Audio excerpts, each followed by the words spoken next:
Hadirin para jamaah yang dimuliakan Allah Subhanahu wa taala.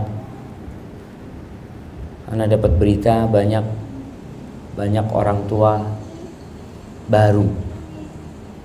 Banyak bapak-bapak baru dan ibu-ibu yang baru.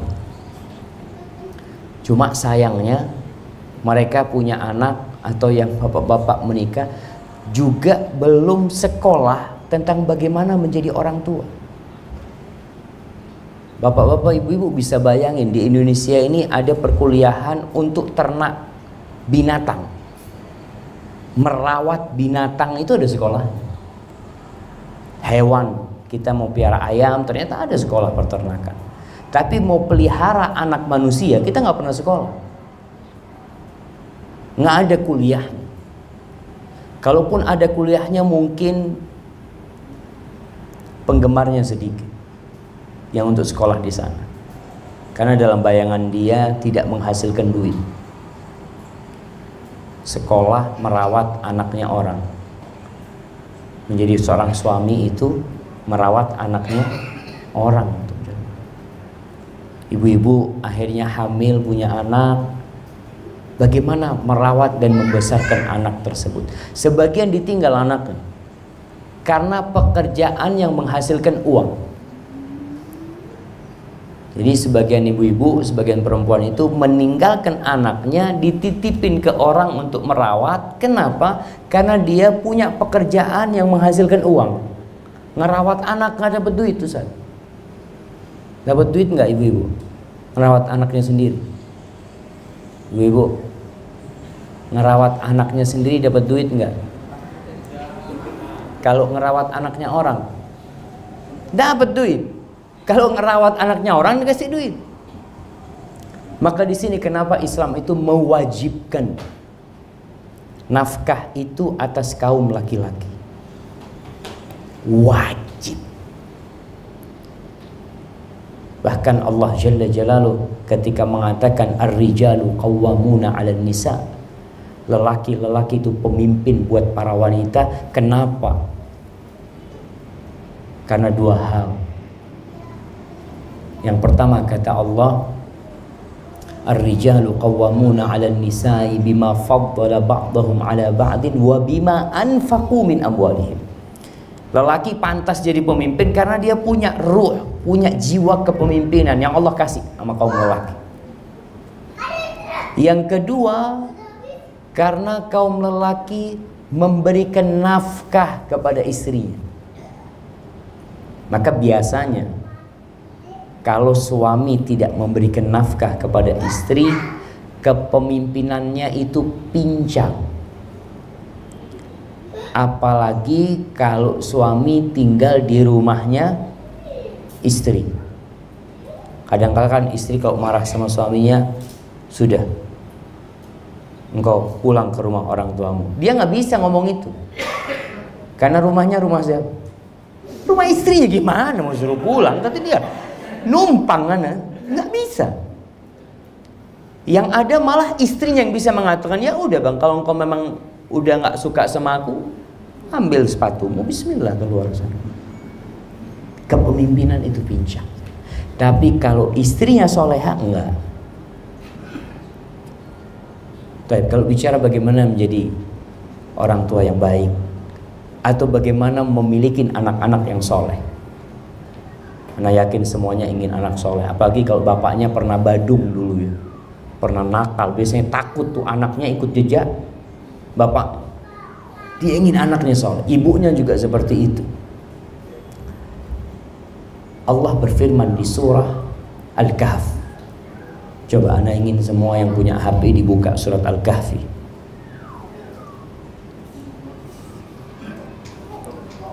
Surat Al-Kahf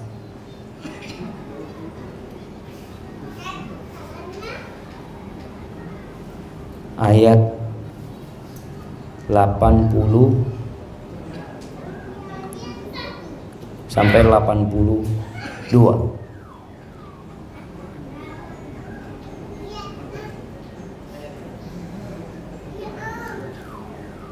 Nah, silakan siapa yang mau baca.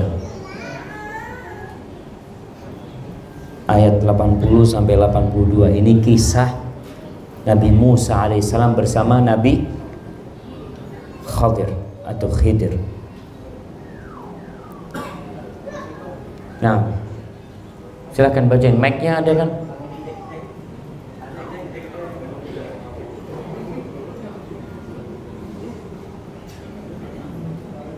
Masya Allah. Yang tafadhal, sama artinya dibaca. Kalau bapaknya bisa ngaji, insya Allah anaknya bisa ngaji lah. 80 sampai 82.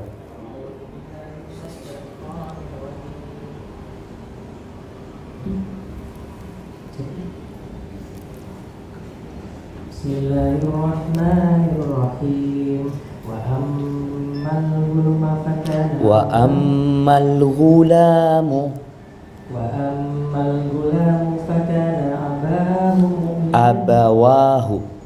abawahu mu'minaini fakhashina ayyurhiqahuma ayyurhiqahuma tughyanan wa kufra. Artinya, dan adapun anak muda kafir itu kedua orang tuanya mukmin, dan kami khawatir kalau dia akan memaksa kedua orang tuanya kepada kesesatan dan kekafiran. Fa'aradna ayyubdilahuma rabbuhuma khairam minhu zakatan wa amraba rahma. Kemudian kami menghendaki sekiranya Tuhan mereka menggantinya dengan seorang anak lain yang lebih baik kesuciannya daripada anak itu dan lebih sayang kepada ibu bapaknya. Wa ammal jidaru fakana ligulamaini yatimaini fil madinati wa kana tahtahu kanzul lahuma wa kana abuhuma salihah fa'arada rabbuka an yublugha ashuddahuma wa yastakhrija kanzahuma rahmatan min rabbik wa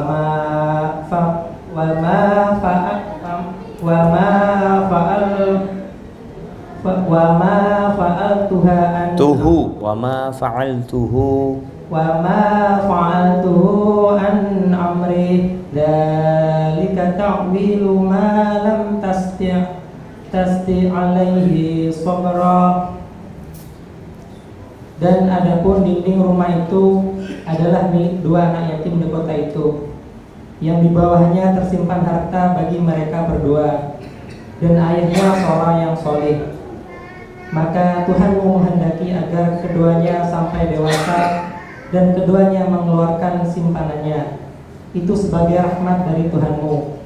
Apa yang kuperbuat bukan menurut kemauanku sendiri. Itulah keterangan perbuatan-perbuatan yang engkau tidak sabar terhadapnya. Barakallahu fiik. Jamaah, kita bisa melihat campur tangan Allah Jalla Jalaluh untuk kehidupan keluarga kita. Nabi Khadir dan Nabi Musa alaihissalam. Nabi Khadir itu melewatin anak-anak. Gulam itu anak yang belum balik. Itu sama Nabi Khidir dipelintir kepalanya, dibunuh. Nabi Musa bingung, gimana engkau bunuh seorang yang tidak berbuat dosa, anak-anak lagi kau bunuh. Kejadian terakhir, Nabi Musa dan Nabi Khidir lewat suatu kampung, ingin dijamu. Dulu nggak ada warung jamaah.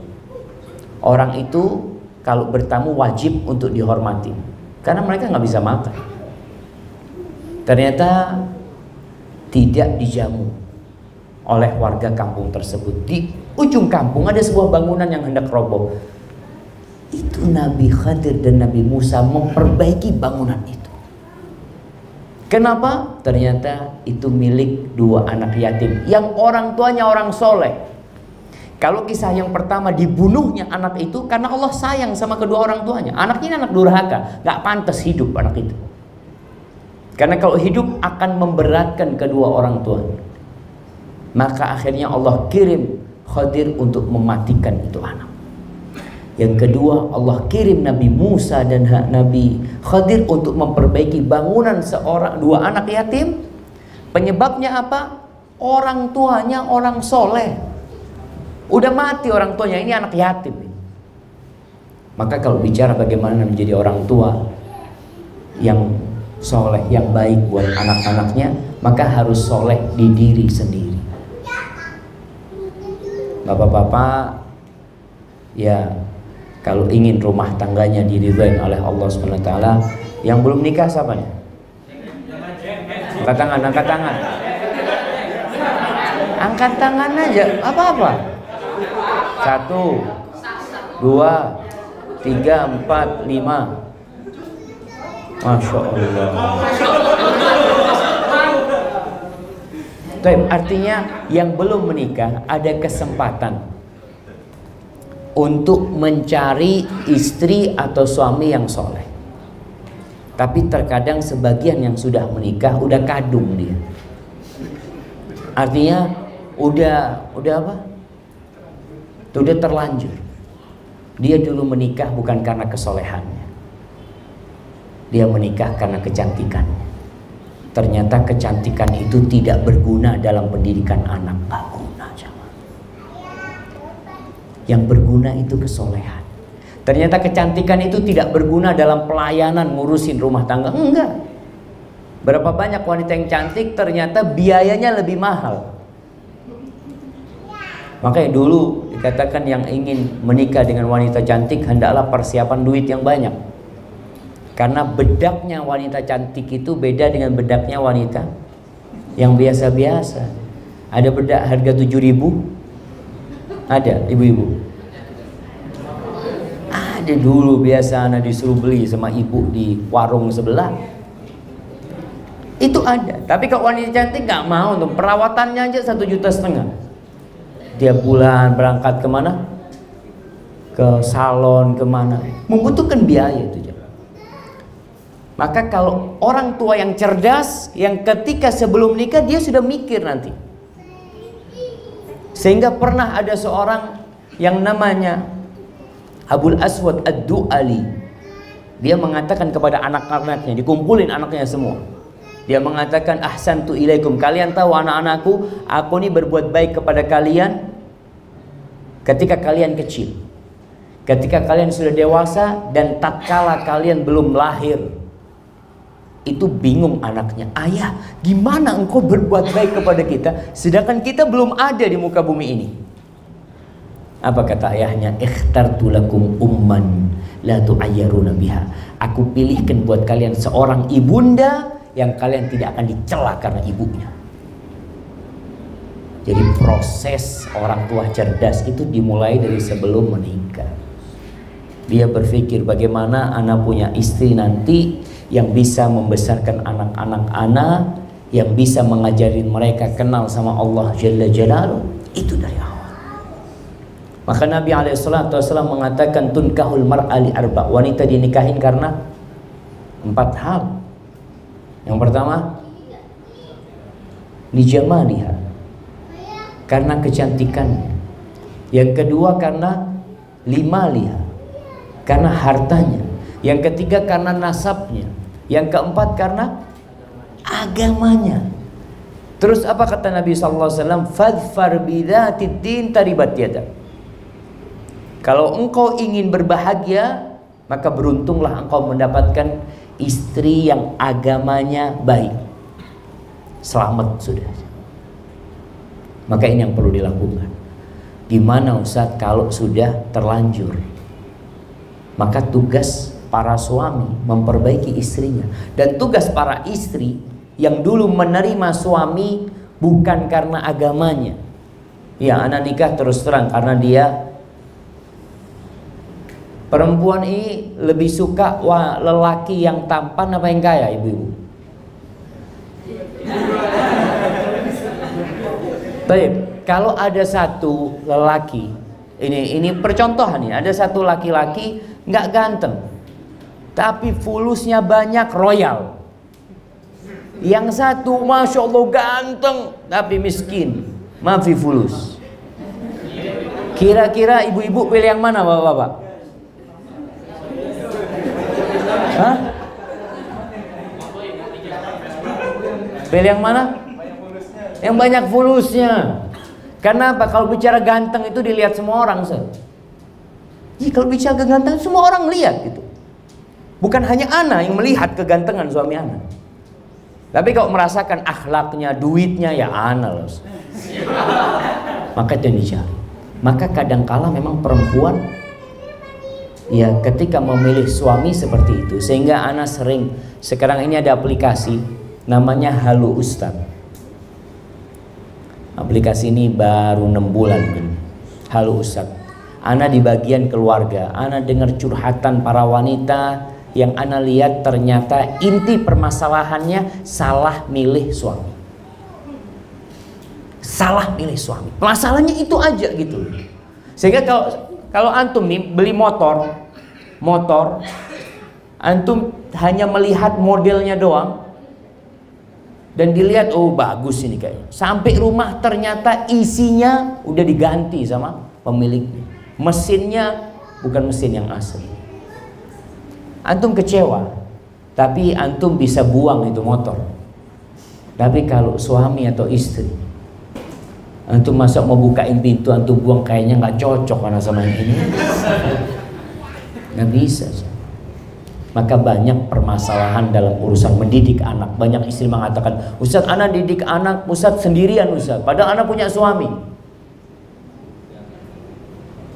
Pertanyaannya, kenapa engkau mau sama suami kayak gitu? Yaitu dulu ketika anak menikah, anak tidak pernah berpikiran tentang akhlak dia. Maka ini penting. Maka berusaha sekarang ibu-ibu yang milik suami, anak punya suami nggak sholat. Ada seorang wanita mengatakan, Ustadz, anak punya suami tidak sholat. Ketika itu anak tanyakan langsung sama dia, kenapa anti mau dengan suami tidak sholat?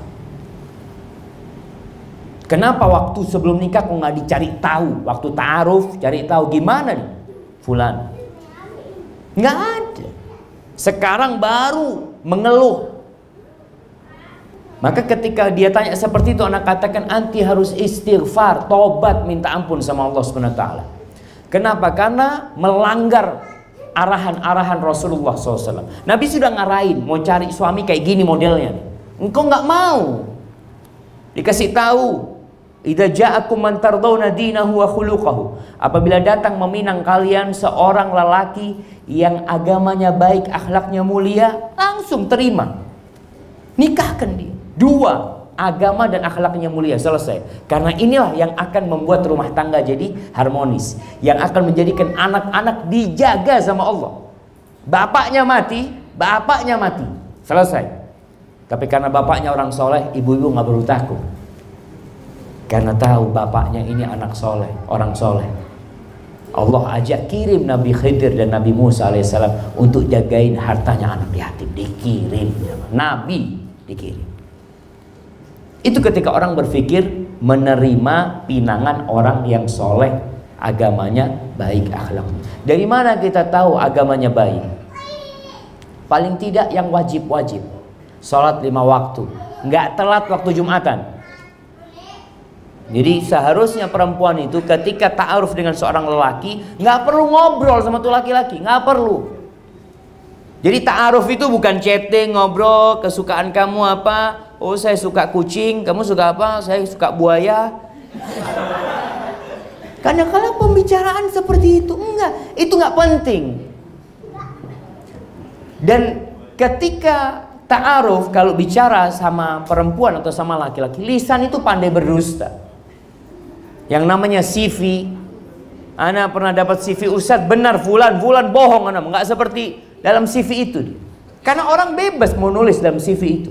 Kegiatannya selalu mendengarkan pengajian, selalu di soft pertama. Aduh, Masya Allah. Ini udah nggak benar. Kalau udah kayak gitu udah nggak benar.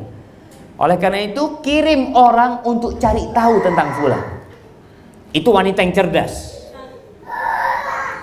Masya Allah. Ini bapaknya yang mana ini?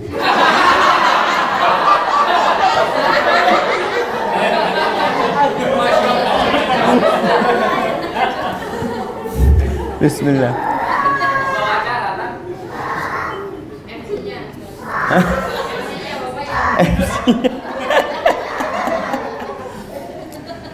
Nah, jadi yang perlu dilakukan adalah kirim orang cari tahu. Tanyakan sama imam masjid di kampung tempat dia hidup. Tanyakan di sana. Kalau penjelasannya nanti jamaah, Masya Allah. Oh, jadi ada yang ikut jamaah.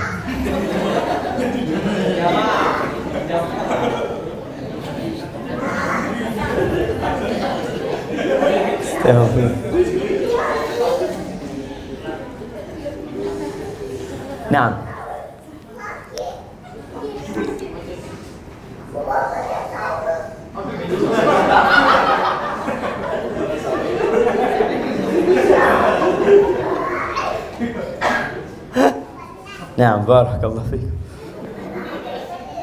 Maka tadi tanya ke imam masjid, kirim orang, Pak Imam tolong tahu dengan fulan yang rumahnya umpamanya 10 rumah dari masjid. Gimana fulan? Mana yang belum nikah? Siapa namanya? Antum siapa namanya? Dandi. Dandi itu gimana tuh? Oh, Dandi yang rumah sebelah. Masya Allah kata dia. Anda kalau khutbah Jumat. Tunggu dulu, belum ini. Nah, tanya sama imam masjid, Dandi itu Masya Allah kata dia. Anda kalau khutbah Jumat selalu telat itu. Umpamanya seperti kelihatan. Kan kelihatan imam masjid kalau khutbah Jumat itu kelihatan, oh fulan telat, fulan telat. Ada yang datang Masya Allah. Kadangkala itu datang terakhir berdiri, seakan serius ngelihat khotibnya. Padahal kepingin khotibnya cepat selesai dia ceramahnya. Ada yang seperti itu. Ini kadangkala perempuan nggak cari tahu tentang seperti itu. Model suami kayak gini udah nggak bener. Ya ini contoh jemaah. Tapi insya Allah nanti ditanya bener nggak kayak gitu kan? Nah, bener. Baik, itu kalau bicara agama. Bicara agama itu rumah Allah menjadi sentralnya. Mau tahu orang bagaimana dia di rumah Allah SWT. Kalau akhlak dari muamalah, dari pergaulan dia. Umar bin Khattab radhiyallahu ta'ala anhu pernah suatu hari di majelis dia diperlukan seorang saksi. Datang saksi. Kata Umar bin Khattab, "Man yuzakkik?" Siapa yang merekom dirimu bahwa kau itu orang soleh? Saksi itu orang benar, orang yang adil, yang baik. Ada salah satu yang hadir mengatakan, "Ana ya Amirul Mu'min." Aku merekomendasi dia. Engkau kenal sama dia? Kata dia. Iya. Engkau pernah melakukan perjalanan sama dia? Nggak pernah. Baik. Engkau pernah urusan fulus sama dia? Kata dia nggak pernah.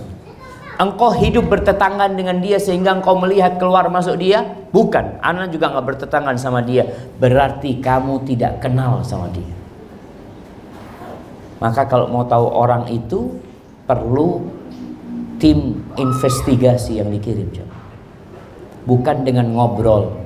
Sebagian orang mengatakan, Ustaz, anak pacaran untuk kenal dia. Nggak ada, orang nggak akan kenal dengan calonnya ketika pacaran. Kenapa? Karena ada setan di antara mereka. Orang sebelum menikah, jemaah, hubungan yang dimurkain Allah itu sebelum nikah itu dibikin semuanya indah. Nikah, subhanallah. Ada seorang yang pacaran 6 tahun, nikah pernikahannya hanya berumur 6 hari.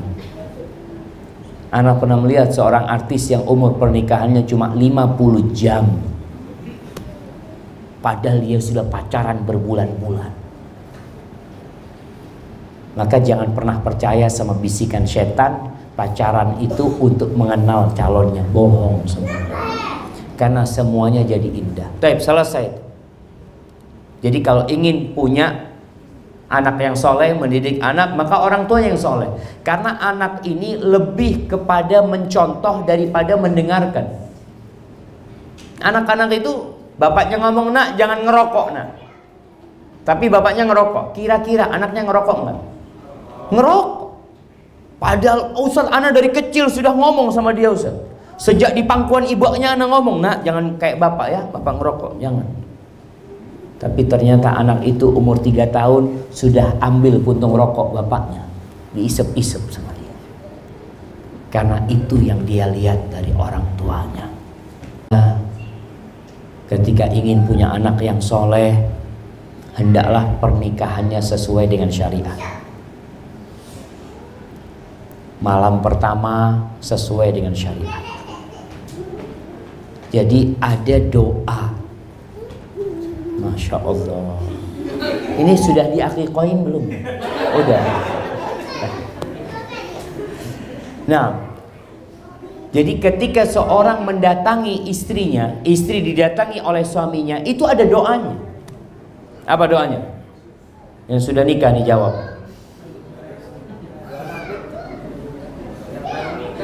Jamaah, baca bismillah. Allahumma jannibna syaitan wa jannibi syaitana ma razaqtana. Ya Allah, dengan namamu aku mendatangi istriku. Hindarkan dari kami syaitan dan hindarkan dari kami dari rizki yang kau berikan kepada kami. Syaitan juga jangan sampai mengganggunya. Kalau ditakdirkan malam itu punya anak, maka syaitan tidak akan mengganggu itu anak. Kebanyakan lelaki mendatangi istrinya karena nafsu belaka, sehingga dia lupa baca doa. Akhirnya anaknya jadi anak nakal, nggak soleh. Kemudian selanjutnya nama ini punya pengaruh dalam kehidupan anak. Jadi ketika orang tua memiliki nama-nama yang indah buat anaknya, paling tidak usaha dia di awal kelahiran anaknya sudah dia lakukan. Ingin mendapatkan anak, siapa nama anaknya? Muhammad sallallahu ala nabiyina wasallam, itu nama nabi kita. Siapa nama anaknya? Ibrahim. Dan usahakan orang tua yang cerdas kasih nama anaknya cuma satu suku kata. Antum kalau lihat namanya para sahabat, namanya para nabi, namanya para ulama, itu hanya satu suku kata. Yang kedua itu nama siapa? Ayahnya. Yang ketiga nama siapa? Kakeknya. Sejak awal anaknya dididik berbakti kepada orang tuanya. Ada anak yang durhaka sama orang tuanya karena memang nggak ada nama bapaknya di belakang nama dia. Kadangkala ada anak yang akhirnya cerai orang tuanya, ikut ibunya. Nama anaknya 3 suku kata, nggak ada nama bapaknya. Itu biasanya dia besar, dia tanya, Ustadz, apakah saya wajib berbakti kepada ayah saya? Karena ayah saya, Ustadz, tidak pernah memberikan nafkah kepada saya. Kalau nama bapaknya ada di belakang nama dia nggak akan tanya itu. Karena dia tahu wujud dia karena ada orang tuanya, ada bapaknya. Maka usahakan. Punya nama cukup satu, Umar. Umar siapa? Bin Khattab. Siapa yang namanya satu suku kata di sini?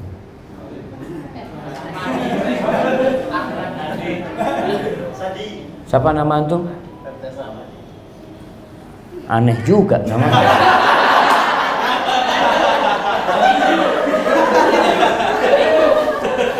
Artinya apa? Artinya? Hah? Tadi orang tua kadang-kadang kasih nama anaknya yang aneh-aneh. Anak pernah ketemu dengan satu artis ya. Ketemu di Masjid Nabawi, dia bawa anaknya. Anak tanya, "Bang, siapa nama anaknya, Bang?" Harley Davidson. Gitu. Ada satu lagi namanya Titanica.